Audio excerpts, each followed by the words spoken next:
Welcome to another episode of In Conversation with Alethia. I am your host, Alethia O'Hara Stevenson. In this show, I sit down with amazing community leaders who are doing inspiring and incredible things in our community. The show will educate, it will empower, and it will inspire you. This episode, I am honored to have an amazing community icon, a legend in his own right. He is a civil rights movement activist, a community leader, youth empowerment and development leader, a legacy builder. This is the one and only Ken Jeffers. My bio does not do him justice, so I'm going to invite him on to come on stage and just share a little bit about his background. Ken, welcome to the show.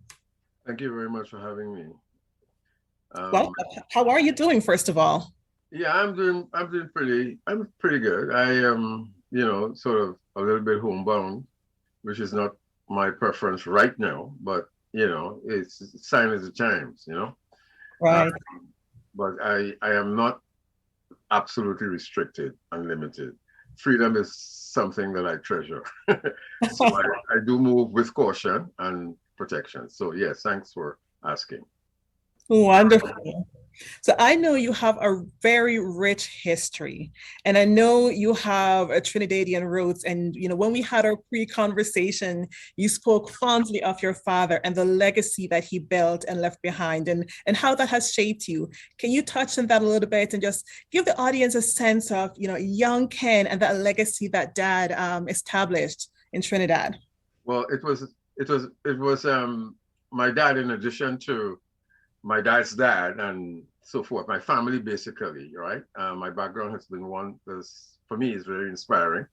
And I must say that it's when I got a little bit into my early teens and started to understand my family background, and I really mean understand, it inspired me a lot. And by that, I mean my grandfather was one of the first Black lawyers who organized and established a legal firm. Henry Israel Jeffers was his name. And, my father's article to him as a lawyer as well. And he made a commitment, and this is what I heard when I was a young, he made a commitment that he would only allow, and I use the word allow, Black people to be articled as lawyers and solicitors in his firm. And that's because he also had a really troubling experience as a young man, in the UK and so on, right? And so yes, so he that was his commitment. And my aunt is, as I said, this is an icon. She's her name is Audrey Jeffers, and they're doing a course on her, I understand, at the university because of her contribution to, again, starting breakfast programs, women's rights, and she became one of the first legislators and also the first envoy for West Africa in the Caribbean. Wow. So, and then my cousin Tony was a professor. He's passed away. And Tony Martin, he is a strong Garveyite. He interviewed all the Garveys, wives, and I say wives, which is true. And he's very well known as was a professor at Brown University in African Studies. Mm-hmm. All over the world, and we connected with quite a bit here when he came to Toronto and elsewhere. Perfect. And I went to a high school called Queen's Royal College, which is a bit of the old colonial days. It's exactly like Upper Canada College. I think it was almost the same architect actually, and it was really the old colonial tradition of Queen's Royal and Upper Canada and all that kind of stuff. And I resented some of that, which I can talk to you about another time. But it was, the Black middle class family and all that goes with it, and my sense of unfairness and inequity as a young kid playing cricket. And I don't know if you want to hear about that experience, but I felt that it was important that those who were poor and physically Black like myself were discriminated against But because of, as I said, because of the middle class background, that minimized some of it, not eradicate, minimize. Because Right. in the Caribbean, it was very, very, very rigidly colonial, and the color of your skin determined, in a lot of ways, your future. But fortunately, as I said, for me, we came from a strong middle class family, and Mhm. that helped. So I wonder, could you touch a little bit on how you talked about the rich history and the impact of your aunt and your uncle, your dad, granddad? How has that shaped you into the individual that you are today? And I know we're going to touch a little bit later on your transition from Trinidad to the States on a track scholarship. We're going to touch on that a little bit later. But how has that history shaped the Ken that we see today? Well, in many ways, because I should have also mentioned my mother was a very strong maternal. I mean, she ruled, right? My mother is very strong Roman Catholic, and but in terms of that, she had some high standards of education. Six of us had, it's five siblings, so six of us, and we all are university educated at least, and that was her insistence. I mean, there was no compromise there. So what I'm saying though is that you asked me what motivated me in a way, right? And you know, I remember clearly when I was at Queen's Royal College. I was a pretty good cricketer, played cricket and ran track and so forth. And I was a captain of a team. 14 years old, we had this cricket league, and we had to call them masters, right? We had this master. I wouldn't call his name because he has connections. He passed away, but he has connections here. And this master selected the team. I was the captain, and he said, and there was this particular person on the team who came from a poor area, and he didn't dress very well because he didn't have means, right? Right. And he was an excellent cricketer, and he was not selected on the team. So I was 14 years old. I went to the master, the black man, and he was a black man too, of course. He happened to be, because we had white masters too. So what Mhm. happened is I said to him, "Why isn't he on the team?" He said, and he wouldn't answer me. And I said, "That's not fair." And I said, long and short, I said, if he's not playing, after a couple of meetings with him, and he was not relenting, I said, if he's not playing, I'm not going to play. And he told me, "Sure, you don't have to play." And that got me even more angry. So I got some of the three top players on the team, finally convinced them that we will go as a group and tell him that we're not going to play if this particular individual was not selected. And when I went with him, he was very angry, but he realized that if he did not select this person for, Right. and they were scared, they're saying, "Ken, I don't know, you better do all the talking," and all that kind of. I said, "No problem," and I did that, and he relented. At 14 years Wow. old. Yeah. And I said, "You Incredible. know what? That means that, when we come together, we can really make things happen." And so it happened. It was very impacting on me when with that example. Wow. So that is just one example of how, your family has shaped you. I want to touch on, I know we're running out of time already, this could be a 2-hour episode, but I want to touch on a critical point in your young years, I should say, your teenage years, right? You received a track scholarship to go to South Carolina, and, you experienced something profound there. Can you share a little bit about that journey, about your time in Orange, is it Orange County? So it's Orangeburg. Orangeburg, correct. Thank Orangeburg, you. South Carolina. Yes. South Carolina State College. As a matter of fact, Senator Clyburn was around the same time. But in any way, yeah, I got a track scholarship to go to South Carolina. In fact, it was uncanny because I was offered 3 scholarships, Louisiana and I believe somewhere else, and it was all in the South. And I was wondering if this is where I wanted to go. However, I went to South Carolina State College in Orangeburg, and when I got there, there were signs for no black, no Negroes allowed, for white only. Blew me Mhm. away, right? And and so when I was doing a lot of training and so on and so forth, and I had this this roommate who was about 7 foot tall, actually. And he was sort of overpowering. And he used to talk to me and he called me Trin, right? And so we talked. And one day, this guy burst into the room and said, "We're going downtown to integrate the bowling alley because the bowling alley had no niggers allowed." That was the sign, right? Right. So all the football players were going down, and he said, "Let's go." I said, "Sure, I'm going." So we went down to the bowling alley, and we had picket signs and what have you. And there was this white student from South Carolina, and he said, "Look, I'm going to set him up. I'll go into bowl and say I want to bring my friends in," and he did that. He went Wow. through the door, and the guy let him in. And he said, "I have some friends." He said, "Sure." And when he looked out and he saw all of these black people, he freaked out and he said, "No." And he pushed them out of the door. And that's when all hell broke loose. And so my roommate and I and a few others, we started, they brought out the fire trucks and the police, and people were getting beaten and all that. And I said, Hmm. "Oh, that." And I remember some very graphic examples of the beatings that were going on. And I was right in the middle of the crowd, and this cop was coming at me and so forth. So we all right. They said, "Let's head back to the campus."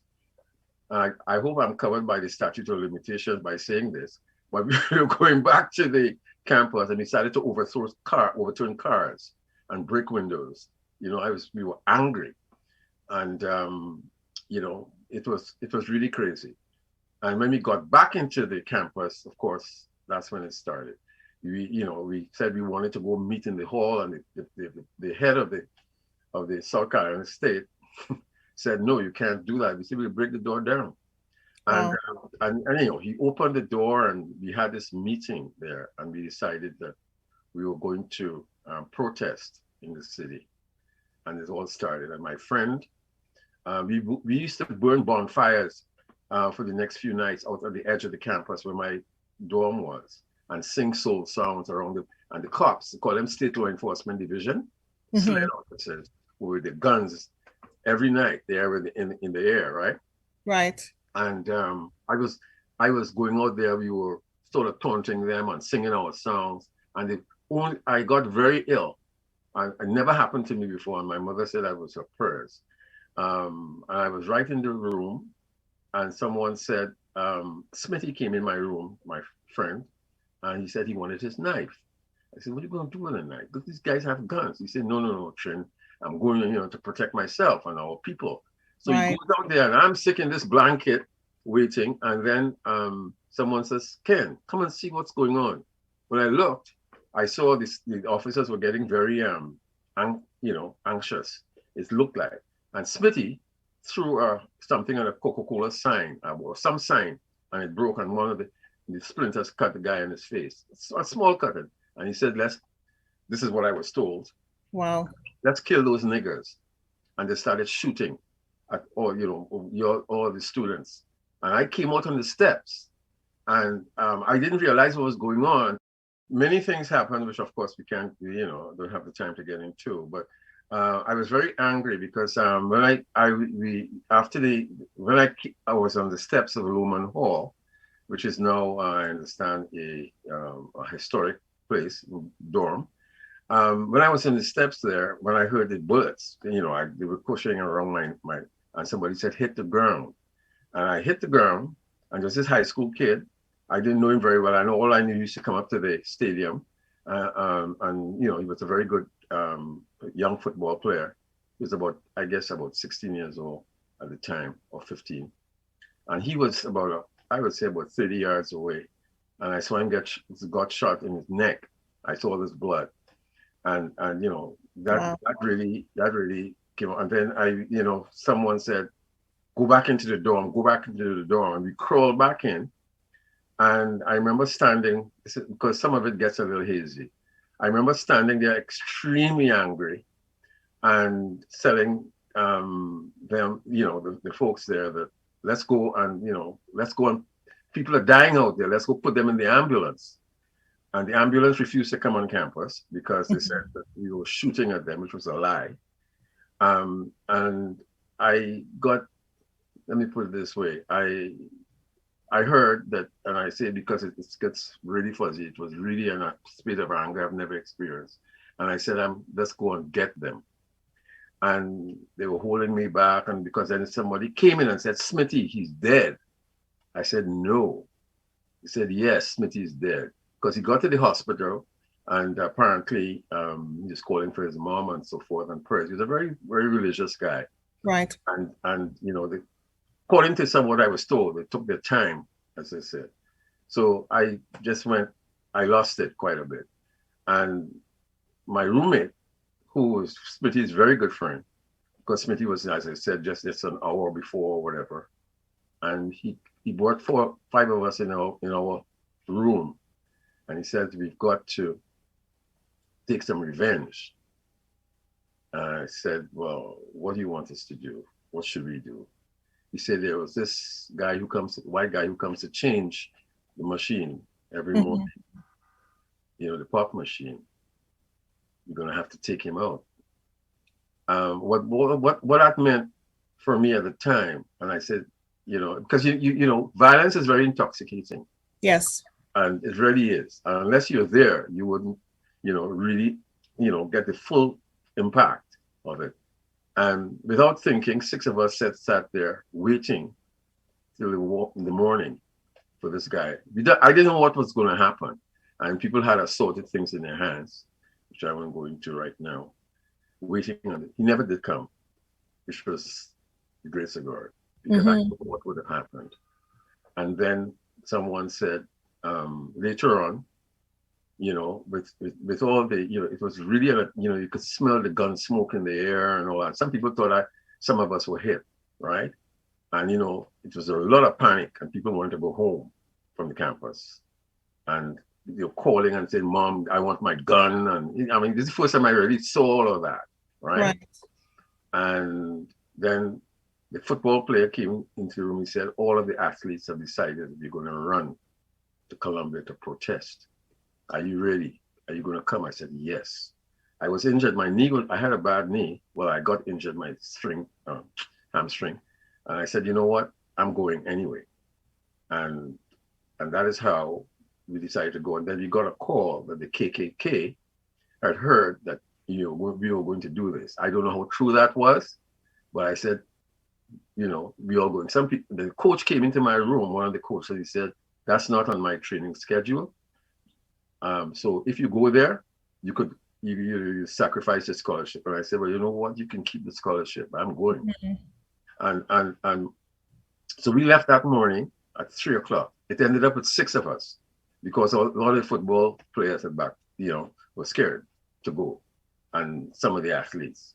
It ended up with 6 of us, and we left at 3 in the morning. We called the cops. I called the cops to say we're on a training mission, because what happened is the KKK usually comes out of that, you know.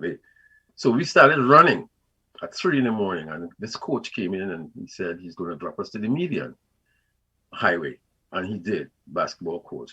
And 6 of us started running, and the guy in front, guy called Sam, who finally played for the New York Yankees, he came and he said, he was in the front, and he said, look, if you see cars slowing down, just move to the woods, because it could be the KKK.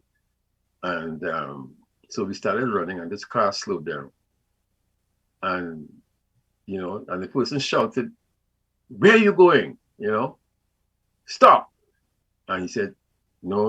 And when the thing that the defining moment for me is when he said, they can't get all of us. In other words, they can't shoot all of us. Right. So let's split, because there were woods on either side, right? I said, and that's when it dawned on me that I could be dead in South Carolina, 4 o'clock in the morning or whatever it was. But anyhow, the long and short of it is that it turned out to be a brother. And he was so emotional. I remember him putting his hand in his pocket, taking out money, and he was crying and saying, because he had heard it on the news, you know, that we were going to run and all that. And so that was quite an experience. You know. How long did you run for? How long was the? We ran 40 miles. 40 miles. 40 miles to the state capital, Columbia. And, you know, what was one of the greatest moments in my life, is that when we started, you know, when the sun started coming up, because we had called, actually, Stokely Carmichael, the Black Panthers had called because they were giving us money to pay for the buses for the students to go. The Panthers and a group called SNCC, which was Stokely Carmichael, Kwame Ture. And Martin Luther King called, according to what I heard, our group. And there's a sister. She was not easy, man. Mm-hmm. She said to him, "You're an Uncle Tom." She said, "We don't want peace." This is what I was told when he called and he spoke to her. He said, "We're coming to bring people to help you." She said, "No, we want guns, right? We don't want peace." I mean, you got to remember at that time, it was, the anger was incredible. And Right. Understandable. yeah. And when I got, but like I said, one of the, not going into any more details, once we got into the state capitol, the streets were lined with Black people, kids come out from school, and everybody was there. All of the major networks, NBC, and I was advised not to talk to the networks because of my accent, and then they would want to, you never know, right? They said, "Well, you're not from America," and all that stuff. I said no. So when we got in and the sun was coming up, you're going to South Carolina. I can remember seeing the skyline, and I got so energized. 6 of us, and we started running in, and the people were cheering and singing, and it was quite an experience. And the streets were lined, and as I got to the state capitol, all I remember, the National Guard was there, and the guy pointed a gun in my face. All I remember, he said, "Not another step," right? And the crowd started to surge. But it wasn't only me, right? For all of us, right? And the crowd started to surge. And as the crowd was surging, they said, "Don't touch him," and so on and so forth. Because I was just laying on the ground. And all I remember, all these friendly Black hands just, and anyway, long and short of it is that he backed away. They backed away, the National Guard. And I remember being taken into this truck. And when I got back to the campus, my coach said, "I expect to see you at the stadium to train this out, later on today." Wow. But you were not allowed to go there. And what happened is that, the head coach called me and said, "Did Coach Burden talk to you like that?" He said, "I want you to know I'm proud of you. And Coach Burden, I will deal with him." Oh, I called his name, but Coach Burden, I will deal with him.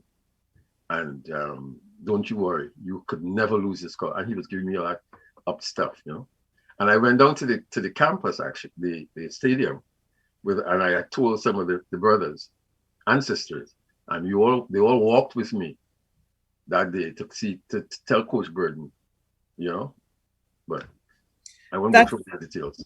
Yeah, I did that. That is an incredible journey. And, one of the things that I'm hearing, this all started about, fighting for your rights, fighting for freedom. And it started with unity, not just with the Black community in South Carolina, but you had that white student who was there fighting for freedom as well, fighting for you at the same time, started with that bowling alley. So that's an incredible journey. Go ahead. Yeah, I was just going to say that 40 years later, Royce and James from the Toronto Star called me because I saw there was going to be an anniversary. I just like that. And I can't remember where I saw it in the paper, and I called, and so I decided that I was thinking of going down, but I hadn't resolved it within myself, right? But I was extremely angry. And Royce and James, as I said, called me, and he said, "Ken, we will go with you, the Toronto Star, for the 40th anniversary." I got to tell you, that was quite an experience going back there 40 years later. Because, Bakari Sellers, yes, his father, Cleveland, was one of the leaders. Incredible. And I was very angry with him because when the violence started, I didn't see him. And I remember getting angry but I resolved all of that because it wasn't true. He was doing a lot of work, right? And he got arrested. I didn't know that, and so on and so forth. And we went down to the state legislature after that, and we went up, and they were talking about the price of corn, Governor McNair. And some of us were on the balcony because we said, "What about the brothers you murdered?" And he said, "Get those people," meaning us. And we just ran. We ran into the cars and got out. Right, because they sent the police for us, right? But we went back to the campus. It was quite an experience. There's a lot more to it than that, in terms of having gone to Tallahassee and I was one of the spokespeople for about what happened, and that was another incredible experience at the end of the time. Yes. This sounds like it has been an amazing journey and experience. And I think that, we can do a whole other episode talking about your experience, not just in the States, but all of the great work that you have done in Canada here. We didn't even get a chance to touch on the great things that you did. You built the Harriet Tubman Center, right? Building the Afrocentric schools. So all of these amazing accomplishments and legacy that you've established in Canada, we didn't even get a chance to touch on. So next time, that's right. Yeah, we'll save it for next time, next episode. So once again, we're at the end of our show. I want to thank you so much, Ken, for taking the time out of your very busy schedule to have this conversation with me, to share your rich history and the legacy that you inherited from your family and now creating your own legacy. So thank you once again for joining us on In Conversation with Alethia. This has been an incredible journey with the one and only Ken Jeffers. Thank you so much and see you next time.